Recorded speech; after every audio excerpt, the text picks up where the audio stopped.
But first, and two Russian ballistic missiles have slammed into the heart of the northern Ukrainian city of Sumy, killing 34 people and wounding 117 others in the deadliest strike on Ukraine this year. The Ukrainian President Volodymyr Zelensky urging Donald Trump to come and see the devastation for himself. Trump, in return, calling the attack terrible, but he also said he'd been told the Russians had made a mistake.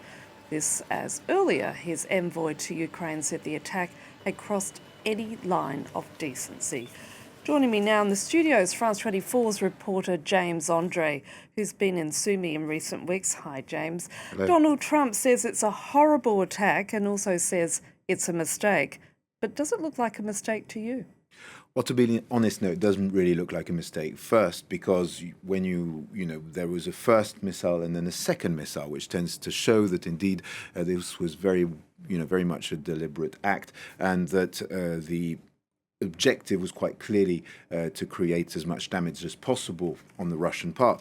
And the fact of the matter is, Sumy, this specific area of Sumy, I was in just a little over 2 weeks ago, filming for France 24, and we did interviews in that specific square where those missiles hit. And I mean, there's no military infrastructure there whatsoever. There's no reason to strike in that specific place, apparently. And the fact that there were two strikes, so 34 people killed, that is the most deadly attack by the Russians in Ukraine for the past year, and 117 wounded at this stage. This is what, these are the figures as they stand now. Obviously, these could, move on as more damage is discovered. Does tend to show that, no, this is very much deliberate, and I don't see how it could be a mistake. And even if it was, if you're the American president at one stage, you have two ballistic missiles falling into the center of a very populated city, there's no real excuse now, is there? So why did they target Sumy? Now, Sumy is in the northeastern part of Ukraine. It's a city that's only 18 miles from the border with Russia. It's also in that area, as you know, that the Ukrainian forces had taken a part of the Kursk area inside Russia.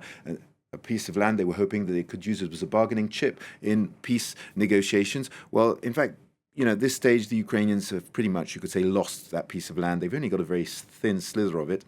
And what we have is the largest city close to that line is Sumy. Now, to just paint you a picture, Sumy, we went with the team. It's actually a closed-off zone for journalists. You have to have special authorization to come in. We went into a center where we had people fleeing the northern part of the country close to the Russian border. 400 of them arriving every day, we were told by these NGOs taking care of them. And these people are fleeing a situation where they have constant drone attacks, artillery shells falling on these villages along the border, as Russia is, in fact, pushing its advantage. It's managed to push the Ukrainian army, out of the Kursk area, apart from a very slim slither of land, and they're on that momentum and they're moving into Ukraine. So Sumy would be the main big city upcoming. James André, thank you.